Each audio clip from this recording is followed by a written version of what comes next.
25, 26, 27 শুক্রবারের দিন, মোস্ট প্রবল 28 তারিখ কি 27 তারিখ হবে, উনি আমাদের ঢাকা এরিয়ার সমস্ত অফিসারকে ডাকলেন সেনা সদরের পিছনে আমাদের একটা বড় একটা অডিটোরিয়াম আছে।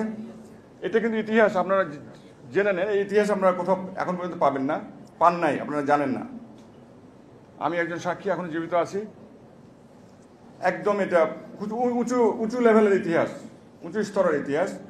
কর্নেল হাসিনুর বা জেনারেল হাসান নাসির বা অনেকে অনেক কিছু বলে গেলেন ট্যাকটিক্যাল লেভেলে। আমি এটা প্রধানমন্ত্রীর সাথে আমাদের তখন 1-to-1 কথাবার্তা হচ্ছে। তো জেনারেল মঈন আসলেন বিকাল ঠিক জুম্মার, আমি নামাজ পড়ে বাসায় আসছি, খেতে বসছি, তখন আমি খবরটা পেলাম যে স্যার সেনাপ্রধান সকল অফিসারের সাথে কথা বলতে চান। বা ঢাকা এরিয়া, পুস্তকলা, গাজীপুর, সাভার ছাড়া সমস্ত এরিয়া অনেক অফিসার, প্রায় 1000-2000 অফিসার হবে তখন, হ্যাঁ এরকম 1000-1500 অফিসার হবে, ইয়াং অফিসার সব, major, captain, lieutenant colonel maximum. আমরা বসলাম, আমি সব সামনের সারিতে ছিলাম। জেনারেল মঈন আসলেন, রোস্টামে দাঁড়ালেন, উনি বক্তৃতা দেওয়া শুরু করলেন। উনি যেমনই বলছেন আসসালামু আলাইকুম ভদ্র মহিলা যেমনি কথা বলছেন, অফিসার সব রা করে উঠলো। কেউ চেয়ার ছুঁড়ে মারতেছে, কেউ কাঁদতেছে, কেউ মারতেছে, মানে চিৎকার করতেছে, কথা বলতে দিবে না ওনাকে। ওনার কথা বলতেই দিল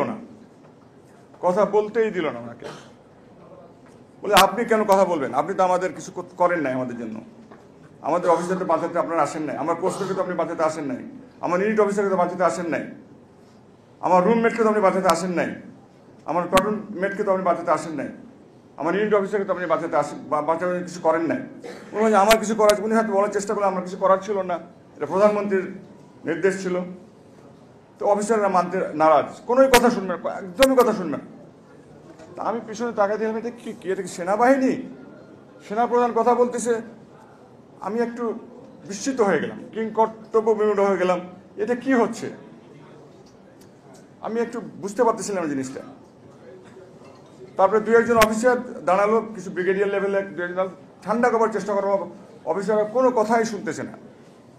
জেনারেল মঈন আমাকে শেষ পর্যন্ত বলে, তুমি একটু মাইকটা নাও, একটু শান্ত করার চেষ্টা করো। আমি মাইকটা নিলাম।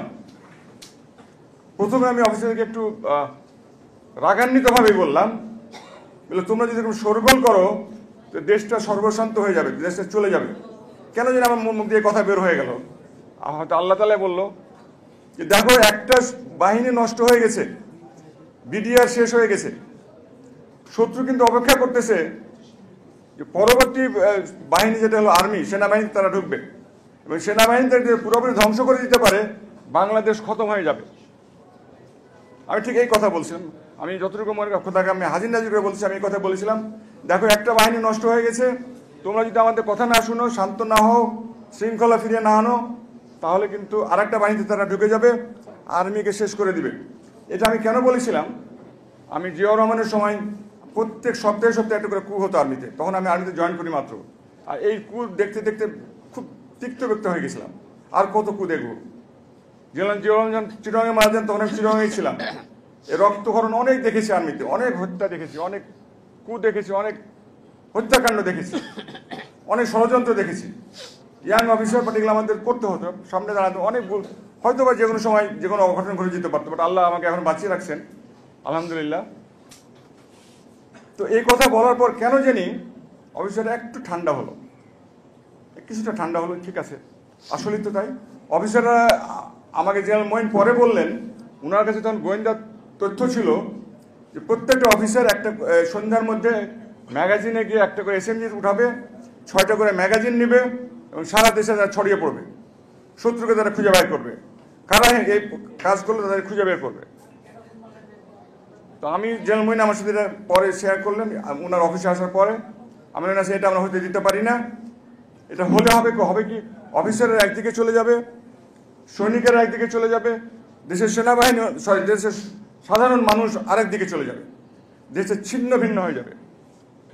জেনারেল মঈন আমাকে এটাও বললেন যে জোরহাটে ইন্ডিয়ান প্যারা ব্রিগেড অপেক্ষা করতেছে, যে কোনো সময় তারা ঢাকাতে আসতে পারে এবং আমাদের বর্তমান প্রধানমন্ত্রীকে হয়তো বা ওনারা উঠায় নিয়ে যাবেন। আমরা না স্যার, এটাও আমরা হয়তো দেবো না। এখন ইদানিং একটা সোয়াসের ইন্ডিয়ান একজন প্রফেসর তার বইতে এটা লিখেছেন যে জোরহাটে একটা প্যারা ব্রিগেড রেডি ছিল এবং তারা একটা কোর মানে 3টা ডিভিশনের একটা ব্রিগেড, সরি একটা আর্মি কমান্ড, সেটা কুমিল্লার মুখে তারা ঢোকাবে প্ল্যান করেছিল। এত বড় বিপদের মধ্যে আমরা ছিলাম, বিরাট বড় বিপদ। বিডিআর তো শেষ হয়ে গেছে, আমাদের অফিসারগুলো শেষ হয়ে গেছে, আমাদের অফিসারদের ওয়াইফদেরকে যে বিশ্রীভাবে এটা ভাষায় প্রকাশ করা যাবে না, যাই হোক, এবং আমাদেরকে বিট্রে করা হয়েছে, পলিটিক্যাল লিডার আমাদেরকে বিট্রে করেছে।